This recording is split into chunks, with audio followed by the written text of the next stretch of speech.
आज के इस कार्यक्रम में मेरे साथ उपस्थित भुवनेश्वर से हमारे पार्टी के प्रदेश के अध्यक्ष सम्माननीय समीर मोहंती जी और हमारे विपक्ष के नेता प्रदीप्ता नायक जी, यहाँ मेरे साथ उपस्थित भारत सरकार में मंत्री सम्माननीय धर्मेंद्र प्रधान जी, हमारे राष्ट्रीय उपाध्यक्ष और हमारे सहयोगी श्री बैजयंत पांडा जी, हमारे केंद्रीय मंत्री प्रताप सारंगी जी और हमारे राष्ट्रीय प्रवक्ता संबित पात्रा जी, सुंदरगढ़ से जुड़े हुए हमारे पूर्व में मंत्री रहे वरिष्ठ नेता जुएल ओराम जी, हमारे बारीपाड़ा से जुड़े हुए विश्वेश्वर टुड्डू जी और बारगढ़ से जुड़े हुए सुरेश पुजारी जी, हमारे राष्ट्रीय सह संगठन मंत्री श्री सौदान सिंह जी जो हम सब के साथ यहाँ जुड़े हैं, हमारे राष्ट्रीय महामंत्री श्री अरुण सिंह जी और हमारे 6 स्थानों से जुड़े हुए भारतीय जनता पार्टी के वरिष्ठ कार्यकर्ता बंधु, हमारे सभी भारतीय जनता पार्टी के समर्थक बंधु। आज मेरा ये सौभाग्य है कि मुझे उड़ीसा के 6 स्थानों पर जहाँ कार्यालय बन करके तैयार हुए हैं उनका श्री गणेश करने का, उद्घाटन करने का सौभाग्य प्राप्त हुआ है। आज सच में उड़ीसा भारतीय जनता पार्टी के लिए बहुत ही खुशी का विषय है, हम सब के लिए बहुत ही हर्ष का विषय है कि भव्य मंदिर, भव्य कार्यालय हमारे बने हैं और उनको समर्पित करने का, लोकार्पण करने का मुझे सौभाग्य मिला है। मैं इसके लिए उड़ीसा की इकाई को बधाई देना चाहता हूँ, उड़ीसा के कार्यकर्ताओं को बधाई देना चाहता हूँ और ये जो कार्यालय निर्माण समिति का कार्य देख रहे रविंद्र राजू जी और सभी वरिष्ठ कार्यकर्ताओं को भी मैं बधाई देना चाहता हूँ जिन्होंने इस काम को पूरा किया है। मित्रों, 2014 में सम्माननीय नरेंद्र मोदी जी ने जब वो भारत के प्रधानमंत्री बने थे तो उस समय उन्होंने एक कल्पना हम सब के सामने रखी थी और उस समय के अध्यक्ष श्री अमित भाई शाह जी से उन्होंने चर्चा की थी कि हमें ये प्रयास करना चाहिए कि हर ज़िले में भारतीय जनता पार्टी का कार्यालय हो। भाई अमित शाह जी उस समय राष्ट्रीय अध्यक्ष की जिम्मेवारी पर थे और उन्होंने इस कार्यक्रम को अमली जामा पहनाया और एक भव्य योजना बनाई कि लगभग हमारे 700 से ज़्यादा जो ज़िले हैं उसमें हम भारतीय जनता पार्टी के कार्यालय बनाएंगे। आज मुझे खुशी होती है आपके साथ शेयर करते हुए कि लगभग हमारे 400 कार्यालय बन करके तैयार हैं और लगभग 200 कार्यालयों पर काम चल रहा है और बाकी सब स्थानों पर ज़मीन देखने का काम चल रहा है। ये अकेली भारतीय जनता पार्टी है जो इस तरीके से कार्यालय के निर्माण को भी प्राथमिकता दे करके उसको कार्य में जुटी रहती है और जुटी हुई है और आज उसको हम पूरा कर रहे हैं। मित्रों, हमने ये कार्यालय देखे, अभी जब मैं उद्घाटन कर रहा था तो एक वीडियो क्लिपिंग के रूप में हमने उन कार्यालयों का बाहर से हमने उसको देखा है। ये कार्यालय मॉडर्न व्यवस्थाओं के साथ सुसज्जित हैं, फिर चाहे उसमें कॉन्फ्रेंस हॉल का सवाल हो, फिर चाहे उसमें मीटिंग हॉल का सवाल हो, फिर चाहे उसमें डिजिटल वर्किंग के लिए जो सुविधाएं चाहिए होती हैं उसका विषय हो, फिर चाहे ई लाइब्रेरी का विषय हो, सभी पर काम हुआ है और ये कार्यालय मोस्ट मॉडर्न वेल इक्विप्ड कार्यालय हैं। मैं जहां इनको आप सबके लिए समर्पित करता हूं, वहीं एक बार पुनः कार्यालय निर्माण समिति को उड़ीसा की उसको मैं बधाई देता हूं जिसने रिकॉर्ड टाइम में ये कार्यालय बनाए हैं और ये समर्पित किए हैं। हमें यह भी मालूम है कि आगे चल करके 6 कार्यालय का काम शुरू होने वाला है और बहुत जल्दी उसका भी काम आप शुरू करेंगे और मुझे पूरा विश्वास है कि समीर मोहंती जी के नेतृत्व में यह कार्यालय भी जल्द से जल्द बन करके तैयार होंगे। मित्रों, ये कार्यालय सिर्फ कोई ढांचा या कोई बिल्डिंग नहीं होती, यह कार्यालय हमारे संस्कार केंद्र होते हैं और ये हमारे को पार्टी के साथ जोड़ने में बहुत बड़ा योगदान करते हैं। मैं कई बार ये चर्चा करता हूं कि कई लोगों के कार्यालय परिवार के अपने घरों से चलते हैं। जो कार्यालय घरों से चलते हैं वो परिवार की पार्टी बन जाती है, और जो कार्यालय से पार्टी चलती है वह पार्टी ही परिवार बन जाती है। इस बात को हमको समझना चाहिए, इस बात को हमको ध्यान में रखना चाहिए। इसलिए आज भारतीय जनता पार्टी जो दुनिया की सबसे बड़ी पार्टी बनी है, उसके पीछे कुछ संस्कार है। हम लोग जब युवा काल में हुआ करते थे तो हम लोग कहते थे कार्यालय आओ, हम कार्यालय में आपसे बात करेंगे। कार्यालय सिर्फ बैठने की जगह नहीं है, कार्यालय सिर्फ लाइब्रेरी का इस्तेमाल करने की जगह नहीं है। कार्यालय एक संस्कार देने की जगह है, जहां पार्टी के प्रति कार्यकर्ता जीवन भर समर्पित होकर के काम करने की प्रेरणा पाता है, उसको हम कार्यालय कहते हैं। मैं कई बार ये कहा करता हूं कि there is a difference between office and कार्यालय।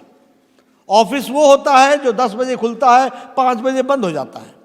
कार्यालय वो होता है जो 24/7 चलता है, 365 दिन चलता है, और हमेशा वहां पर कार्यकर्ताओं के समस्याओं के समाधान का तरीका होता है, और समाधान के लिए वहां व्यवस्थाएं होती हैं। हम हमेशा ये कहते हैं कि पार्टी के संस्कारों को प्राप्त करने के लिए कार्यालय एक उचित स्थान होता है। इसलिए मित्रों, इस कार्यालय के इनफॉर्मल ट्रेनिंग का भी ये पार्ट होता है, और बहुत सी चीज़ें हम फॉर्मली सीखते हैं और बहुत सी चीज़ें हम इनफॉर्मली सीखते हैं।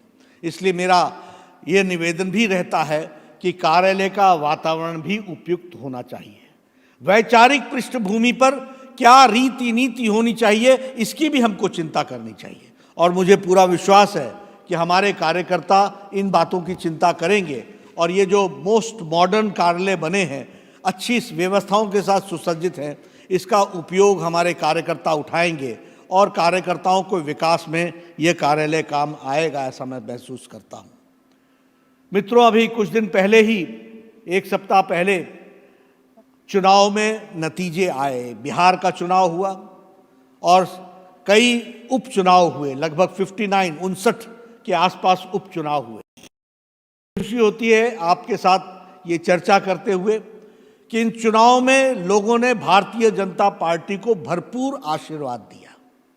फिर चाहे वो बिहार का चुनाव हो, फिर चाहे वो चुनाव गुजरात में 8 विधानसभा का हो, फिर चाहे वो 6-7 विधानसभा का उपचुनाव उत्तर प्रदेश में हो, फिर चाहे वो मणिपुर में 4 उपचुनाव हो, फिर चाहे वो 28 मध्य प्रदेश के उपचुनाव हो, फिर चाहे वो केरल के चुनाव हो, कर्नाटक के चुनाव हो, या तेलंगाना के चुनाव हो। भारतीय जनता पार्टी को भरपूर आशीर्वाद भारत की जनता ने गुजरात से लेकर के मणिपुर तक और जम्मू कश्मीर लद्दाख से लेकर के कर्नाटक तक पूरा आशीर्वाद दिया है। इस बात को हमको आपके साथ शेयर करना है। और हम जानते हैं कि इस चुनाव में अगर मैं बिहार की बात करूं तो हमारे को 110 सीटें जो हमने लड़ी, उसमें से 74 सीटें हमने जीती हैं। हमारा स्ट्राइक रेट 67% रहा है। मैं बिहार के कार्यकर्ताओं को और बिहार की जनता को आप सब की ओर से धन्यवाद देता हूं और बधाई देता हूं और साधुवाद देता हूं। उन्होंने जिस तरीके से चुनाव में समर्थन दिया जनता ने, और जिस तरीके से कार्यकर्ताओं ने काम किया, उसके लिए वो बधाई के पात्र हैं। सबसे ज़्यादा हमारा स्ट्राइक रेट रहा 67%। और यह बात भी स्पष्ट हो गई कि मोदी जी के काम पर लोगों ने बिहार में मुहर लगाई है। इस बात को भी हमने समझना चाहिए। वे विकास का विषय हो, बिहार की जनता ने तय कर दिया विकासवाद चलेगा बनाम गुंडा राज। गुंडा राज को उन्होंने नामी भरी है और विकास राज को आगे बढ़ने के लिए समर्थन दिया है। मोदी जी के विकास राज को आगे बढ़ने के लिए समर्थन दिया है। इस बात को हमको समझना चाहिए। हम सब जानते थे कि बिहार में लोग जाति प्रथा के विषय पर बोलते हैं। बिहार में लोग चर्चा करते हैं कि समाज बांट करके राजनीति होती है, लेकिन मोदी जी ने एक नई संस्कृति भारत को दी है, और वह संस्कृति है सबका साथ, सबका विकास और सबका विश्वास। और बिहार की जनता ने इसी बात पर मोहर लगाई है। और साथ ही साथ हमारी युवाओं ने और हमारी महिलाओं ने विशेष करके मोदी जी का साथ दिया, मुहर लगाई और उनके नीतियों को समर्थन किया है। ये मैं आपके साथ साझा करना चाहता हूँ, ये आपको मैं चर्चा में लाना चाहता हूँ। चुनाव में बहुत तरीके की चर्चा थी, माइग्रेंट लेबरर्स के बारे में चर्चा थी, कोविड के मैनेजमेंट के बारे में चर्चा थी। सब पर बिहार की जनता ने मोहर लगा करके और देश की जनता ने मोहर लगा करके ये तय कर दिया है कि मोदी जी ने जिस तरीके से कोविड मैनेजमेंट को किया है वह अति उत्तम रहा है और उसी तरीके से 130 करोड़ देश को दृष्टि दिशा दे करके बचाने का काम किया है। तो भारत के यशस्वी प्रधानमंत्री नरेंद्र मोदी जी ने किया है, यह बात हमको समझनी चाहिए। और मित्रों, ये मैं सिर्फ कहने के लिए नहीं कह रहा हूं। अभी फिलहाल अमेरिका में चुनाव हुए, कोविड मैनेजमेंट, कोरोना का मैनेजमेंट बहुत बड़ा इशू रहा और उस पर लोगों ने अपना समर्थन और विरोध भी जताया। बड़े बड़े देश, शक्तिशाली देश, यूरोप के देश, अमेरिका, हमारे पाश्चात्य जगत के लोग यहां पर जब कोविड मैनेजमेंट की बात कहते हैं तो हमेशा हमको महसूस होता है और हम जानते हैं कि स्वास्थ्य व्यवस्थाएं हमसे अच्छी होने के बावजूद भी उन्होंने अपने आप को असहाय पाया। लेकिन यहां 130 करोड़ के देश को मोदी जी ने टाइमली लॉकडाउन करके जिन तरीके से व्यवस्थाओं को खड़ा किया, 130 करोड़ की देश को बचाया भी और साथ ही साथ कोविड की लड़ाई के लिए भारत को तैयार किया, यह भी हमको समझना चाहिए। और जब मैं ये कहता हूं कि भारत को तैयार किया, तो फिर चाहे वो टेस्टिंग फैसिलिटी की बात हो, आज कोरोना से संक्रमण को टेस्ट करने की कैपेसिटी आज 15 लाख प्रतिदिन हो गई है। हमारे पास कोरोना से लड़ने के लिए डेडिकेटेड बेड्स 4.5 लाख हो गए। हमारे से कोरोना को लड़ने के लिए 3 लाख वेंटिलेटर भारत ने खुद बना करके दिए। पर्सनल प्रोटेक्शन इक्विपमेंट नहीं होता था, आज हम 4.5 लाख पर्सनल प्रोटेक्शन इक्विपमेंट प्रतिदिन बना रहे हैं और अब भारत दुनिया के अन्य देशों को भी पर्सनल प्रोटेक्शन इक्विपमेंट दे रहा है, पीपीई किट दे रहा है। इसलिए मित्रों, जहां तक व्यवस्थाओं का सवाल है, जहां तक कोविड के मैनेजमेंट का सवाल है, उसमें भारत ने अपने आप को उत्तम स्थिति में लाया है। और हम ये जरूर महसूस करते हैं कि फेटलिटी रेट, वो किसी का भी फेटलिटी हो, मॉर्टेलिटी हो, वो दुखदाई है, लेकिन उसके बावजूद भी जिस तरीके से भारत ने इसको कंट्रोल करने का काम किया है, यह सच में मोदी जी की जिस दूरदृष्टि के साथ उन्होंने फैसले लिए उसका यह नतीजा है कि आज 130 करोड़ देश को कोरोना संक्रमण से बचाने में बहुत बड़ा योगदान हुआ है। मित्रों, सिर्फ हेल्थ के ही इशू को एड्रेस नहीं किया मोदी जी ने, मोदी जी ने इसके साथ साथ इकोनॉमिक इश्यूज को भी एड्रेस किया है। फिर चाहे वो गरीब कल्याण पैकेज हो, फिर चाहे वो रोजगार योजना हो। अब जब मैं गरीब कल्याण पैकेज की बात करता हूं तो मैं ये कह सकता हूं कि गरीब कल्याण पैकेज की दृष्टि से यहां धर्मेंद्र प्रधान जी हमारे बैठे हुए हैं। 8 करोड़ बहनों को 3 महीने के लिए गैस का सिलेंडर दिया गया ताकि लॉकडाउन की अवस्था में उनका चूल्हा जल सके। उसी तरीके से 20 करोड़ बहनों को लगभग 1500 रुपए, 500 रुपए 3 महीने के लिए देने की व्यवस्था की गई। उसी तरीके से हमारे दिव्यांग भाइयों के लिए, बहनों के लिए, हमारे विधवा बहनों के लिए, हमारे बुजुर्गों के लिए 1,000 रुपए की व्यवस्था की गई ताकि वह भी इस लॉकडाउन की अवस्था में ठीक ढंग से अपना कार्य को चला सकें। इस तरीके से प्रधानमंत्री गरीब कल्याण पैकेज दिया गया। हमारे किसान भाइयों को 2,000 रुपए की किश्त वो रिलीज की गई और 8 करोड़ 56 लाख किसानों को उनको सम्मान के निधि की दृष्टि से प्रधानमंत्री किसान सम्मान निधि को उसकी 2,000 रुपए की इंस्टॉलमेंट को रिलीज किया गया। साथ ही साथ सेकंड जो रिलीज करना था उसके लिए भी 17,000 करोड़ रुपए रिलीज किए गए। तो यह प्रयास किया गया कि संकट काल में, संक्रमण काल में हम आर्थिक विषयों को भी एड्रेस कर सकें, यह मोदी जी ने किया। हमें मालूम है कि संयुक्त राष्ट्र ने इसके बारे में टिप्पणी करते हुए कहा कि मोदी जी ने हेल्थ ही इशू नहीं एड्रेस किया है, इसके साथ साथ आर्थिक विषयों को भी एड्रेस किया है। उसी तरीके से डॉक्टर टेड्रोस, जो डायरेक्टर जनरल हैं वर्ल्ड हेल्थ ऑर्गेनाइजेशन के, उन्होंने कहा कि मोदी जी से दुनिया को सीखना चाहिए कि सिर्फ स्वास्थ्य के इशू को नहीं बल्कि आर्थिक इश्यूज को भी उन्होंने टच करने का प्रयास किया है, उन्होंने उसको समाधान देने का प्रयास किया है, इस बात को पूरा करने का प्रयास किया है। मित्रों, अगर मैं आत्मनिर्भर भारत के साथ साथ जो आत्मनिर्भर पैकेज दिया गया उसकी चर्चा करें तो हमको ध्यान में आता है कि हमारे यशस्वी प्रधानमंत्री जी ने आपदा को अवसर में बदलने का प्रयास किया है। 20 लाख करोड़ रुपए का पैकेज, और 20 लाख करोड़ रुपए के पैकेज में 1 लाख करोड़ रुपए का पैकेज किसानों के लिए, इंफ्रास्ट्रक्चर के लिए, उसके लिए देने का योजना बनाई। और इसी के साथ साथ 3 लाख करोड़ रुपए एमएसएमई सेक्टर को और इसी तरीके से अन्य सेक्टर्स को भी मुख्य धारा में लाने के लिए जो काम हुआ है वह सच में बहुत ही प्रशंसनीय भी है और उस पर हमको काम करना चाहिए, ये मैं निवेदन करना चाहूँगा। मैं समीर मोहंती जी से निवेदन करना चाहूँगा कि आप के नेतृत्व में फार्मर्स प्रोड्यूसर्स ऑर्गेनाइजेशन बनने चाहिए। उड़ीसा के अंदर किसानों का विकास, इसकी जिम्मेवारी भारतीय जनता पार्टी को लेनी चाहिए और वह 1 लाख करोड़ रुपए का जो इन्वेस्टमेंट होना है उसके बारे में किस तरीके से वो उड़ीसा की धरती पर लगे, इसकी चिंता फार्मर्स प्रोड्यूसर्स ऑर्गेनाइजेशन के माध्यम से उड़ीसा के किसान करें और भारतीय जनता पार्टी उसमें एक फैसिलिटेटर के रूप में काम करे, ये मैं आपको निवेदन करना चाहता हूं। मित्रों, सड़क कहां बने, मंडी कहां बने, कोल्ड स्टोरेज कहां बने, अनाज का स्टोरेज के लिए कहां बने, वैल्यू एडिशन कैसे हो सके, इन सारी बातों की चिंता किसानों के दृष्टि से आप तय करेंगे और प्रधानमंत्री मोदी जी का पैसा आप तक पहुंचेगा और आप उस विकास को करेंगे। इस तरीके से हमको आत्मनिर्भर भारत के लिए बढ़ना है।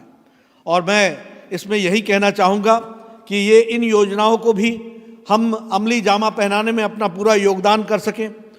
जहाँ तक रोजगार कल्याण योजना का सवाल है, उसमें गंजम, बालासोर, बोलांगीर और भद्रक, ये 4 जिले ऐसे हैं जहां हमारे माइग्रेंट लेबरर्स को स्थानीय नौकरी देने के लिए प्रधानमंत्री कल्याण रोजगार योजना के तहत योजनाएं बन रही हैं। मैं निवेदन करूंगा समीर मोहंती जी से कि हम जरूर इन 4 जिलों में, गंजम में, बालासोर में, बोलांगीर में और भद्रक में, अपने कार्यकर्ताओं के माध्यम से जो हमारे माइग्रेंट लेबरर्स हैं, प्रवासी मजदूर हैं, उनको नौकरियां दिलाने का, रोजगार दिलाने का अवसर वहीं पर पैदा हो सके, इसकी भी हमको चिंता करनी चाहिए और इसके लिए हमको कार्य करना चाहिए। ऐसा मैं ज़रूर आप सबसे निवेदन करना चाहूँगा। मैं उड़ीसा के यूनिट को इस बात के लिए भी बधाई देना चाहता हूँ कि जब संक्रमण काल था, सेवा ही संगठन है, उस समय जब सारी पार्टियां लॉकडाउन हो गई थी, सरकार भी शिथिल पड़ गई थी, उस समय भारतीय जनता पार्टी का एक एक कार्यकर्ता अपनी जान की परवाह बगैर किए हुए गरीबों के, उनको ठीक दृष्टि से लॉकडाउन की अवस्था में हर चीज मुहैया हो सके, इसके काम को उड़ीसा की भारतीय जनता पार्टी की यूनिट ने बहुत अच्छा काम किया है। इसके लिए मैं उनको बधाई देना चाहता हूं। मुझे जानकारी मिली है कि लगभग 7 लाख से ज्यादा आपने राशन पैकेट बांटे। ये छोटी घटना नहीं है। राशन किट्स तो आपने उसकी बड़ी संख्या है, लेकिन राशन किट के साथ साथ आपने राशन पैकेट्स बांटे, ये बहुत बड़ी बात है। उसी तरीके से आपने लगभग कोई 60,000 के आसपास सैनिटाइजर्स डिस्ट्रीब्यूट किए। उसी तरीके से आपने अपने फेस कवर्स को लगभग 7 लाख के आसपास फेस कवर्स आपने डिस्ट्रीब्यूट किए। मित्रों, एक पार्टी, जिम्मेवार पार्टी किस तरीके से सामाजिक कार्य में रुचि लेती है और समाज के साथ खड़ी रहती है संकट के काल में, इसका उदाहरण भारतीय जनता पार्टी ने दिया है और उड़ीसा उसमें पीछे नहीं रहा है। आपने बहुत अच्छा काम किया है, इसके लिए आपको इसके लिए मैं बधाई देना चाहता हूँ। मित्रों, आप सब लोगों ने संपर्क अभियान को भी बहुत अच्छा चलाया, वर्चुअल रैलीज की। मुझे पता है कि अमित भाई की वर्चुअल रैली हुई थी और उसमें लगभग 33 लाख लोग डिजिटली जुड़े थे। और संपर्क अभियान के साथ साथ आपने वीडियो कॉन्फ्रेंसेस से भी आपने पार्टी को जागृत रखा है, इसके लिए आपको मैं बधाई देना चाहता हूं। और मैं ये महसूस करता हूं कि विपत्ति काल में भी आप सब लोग एक्टिव रहे, आपने समाज को संभाल के रखा और उसकी चिंता की। माइग्रेंट लेबरर्स के लिए आपने चिंता की, उनकी ठीक व्यवस्था हो सके, वो ठीक ठाक सुरक्षित घर पहुंच सके, इसकी आपने चिंता की है। और अब मेरा निवेदन है कि प्रधानमंत्री रोजगार योजना के तहत जो 4 जिले आपके लिए गए हैं उनकी भी आप चिंता करें और रोजगार के अवसर वहां पर पैदा होंगे, उसमें उन लोगों को जोड़ने का प्रयास करें, ये मैं आपसे कहना चाहता हूं। मित्रों, केंद्र में सरकार हमारी है, हमारी पूरी कोशिश रहती है कि उड़ीसा की धरती पर भी सारे कार्यक्रम अच्छे ढंग से हों और सारे तरीके से जो कार्यक्रम चल रहे हैं विकास के, उसमें उड़ीसा भी आगे आए। मैं निवेदन करूंगा प्रदेश के अध्यक्ष और सारी टीम से कि जो केंद्रीय कार्यक्रम हैं उनको भी ठीक ढंग से लागू हो रहा है कि नहीं हो रहा है, इसकी हम चिंता करें। हमें निश्चित रूप से दुख होता है, मैं स्वास्थ्य मंत्री था, मैं चाहता था कि आत्मनिर्भर भारत वहाँ पर लगे और आत्मनिर्भर भारत की योजना आयुष्मान भारत ये योजना नीचे धरती पर उतरे, पर यह उतर नहीं सकी। हमारे बहुत से गरीब लोग स्वास्थ्य की सुविधाओं से वंचित रहे हैं।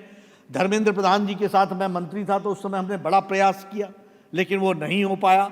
आज भी मैं कहता हूं कि आयुष्मान भारत को लागू करना चाहिए और उड़ीसा की गरीब जनता की स्वास्थ्य की चिंता जो आदरणीय प्रधानमंत्री जी कर रहे हैं उसको पूरा करने में हमें पूरा योगदान करना चाहिए और उड़ीसा सरकार को भी इस पर विचार करना चाहिए।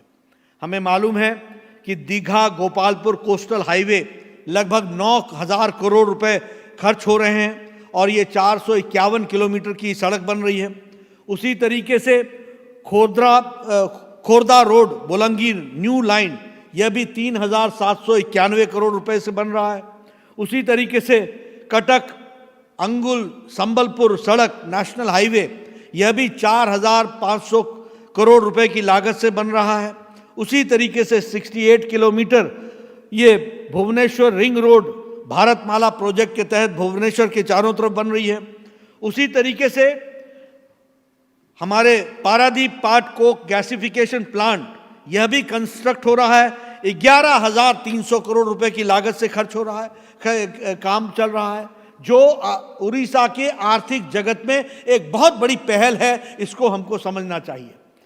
ऐसी मैं बहुत सी योजनाएं आपको बता सकता हूं जो मोदी जी ने यहां पर आपके यहां लागू करने का प्रयास किया है। मित्रों, भारतीय जनता पार्टी के एक कार्यकर्ता की जिम्मेवारी होती है कि वह लोगों को यह बताए, समझाए कि किस तरीके से आदरणीय प्रधानमंत्री जी के नेतृत्व में उड़ीसा के लिए काम को आगे बढ़ाने का प्रयास हुआ है और विकास में आप भी सहभागी बन सके, इस बात का प्रयास हुआ है। भारतीय जनता पार्टी का एक कार्यकर्ता नीचे तक अपनी एक्टिविटीज़ को बढ़ाए। मैं आपसे यह भी निवेदन करूंगा, आपके यहाँ कार्यालय बन रहे हैं, कार्यालय का भी आप सदुपयोग कीजिए, लेकिन ग्रास रूट लेवल पर पॉलिटिकल कंटेंट के साथ राजनीतिक विषयों को लेकर के बूथ तक हमको अपने काम को बढ़ाना है। और इसके लिए चाहे हम व्हाट्सएप ग्रुप का उपयोग करें, चाहे हम डिजिटल वर्ल्ड का उपयोग करें, चाहे हम ट्विटर का उपयोग करें, लेकिन राजनीतिक कंटेंट, राजनीतिक विषय यह लोगों तक पहुंचने चाहिए जिन विषयों के बारे में विकास की बात को लेकर के प्रधानमंत्री मोदी जी ने उड़ीसा के समाज में परिवर्तन लाने का प्रयास किया, उड़ीसा की तकलीफों को समझते हुए वहां बदलाव लाने का प्रयास किया है, इसको हमको रखना चाहिए। 6 मेडिकल कॉलेज दिए हैं उड़ीसा को, विकास की एक नई गाथा है। मेडिकल कॉलेज एक जिले में जब आता है तो वो मेडिकल कॉलेज ही नहीं होता, वो उस जगह की पूरी रंगत को बदल देता है, तौर तरीकों को बदल देता है, विकास की एक नई कहानी शुरू हो जाती है। इसलिए मेरा आपसे निवेदन है कि इन सारे विषयों के बारे में मॉनिटरिंग भी करने में अपना पार्टी का कार्यकर्ता आगे रहे और साथ ही साथ इन विषयों को भी नीचे तक पहुंचाने में अपना योगदान भारतीय जनता पार्टी का कार्यकर्ता करे। हम सब लोगों को प्रवास भी बढ़ाना चाहिए, पार्टी में प्रवास जरूर बढ़ाएं, लेकिन प्रवास के साथ साथ कोरोना संक्रमण के प्रोटोकॉल्स को भी फॉलो करते हुए बढ़ाएं। हमको अपनी स्वास्थ्य की भी चिंता करनी है और स्वास्थ्य की चिंता करते करते पार्टी आगे कैसे बढ़े इसकी भी चिंता करनी है। आप लोगों ने उड़ीसा में पार्टी को आगे बढ़ाने में बहुत बड़ा योगदान किया है। मैं देख रहा था कि आपके यहाँ एक अच्छी पहल लेकर के आपने पार्टी को आगे बढ़ाया है, उस तरीके से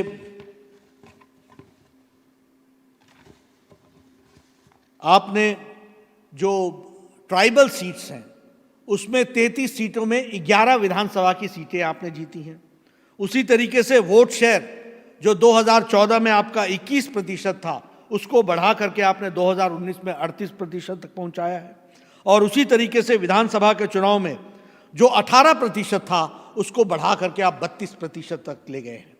मैं भारतीय जनता पार्टी के उड़ीसा के यूनिट को बधाई देता हूं, साधुवाद देता हूं। आप आगे बढ़ो, मंजिल के बहुत नजदीक पहुंच गए हो। आने वाले समय में शुद्ध भारतीय जनता पार्टी की सरकार बनने का मैं स्थिति देख रहा हूं। आप पार्टी को आगे बढ़ाएं, निश्चित रूप से हम सब लोग मिलकर के वहां भी भारतीय जनता पार्टी का परचम लहराएंगे और अपनी विचारधारा को प्रशस्त करेंगे और उस विचारधारा के माध्यम से मोदी जी के बताए रास्ते पर उड़ीसा को विकास की एक नई कहानी में आगे बढ़ाएंगे, ऐसा मेरा मानना है।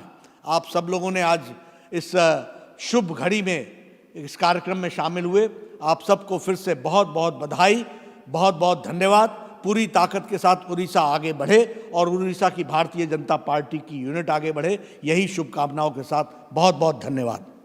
जय भारत, जय उड़ीसा।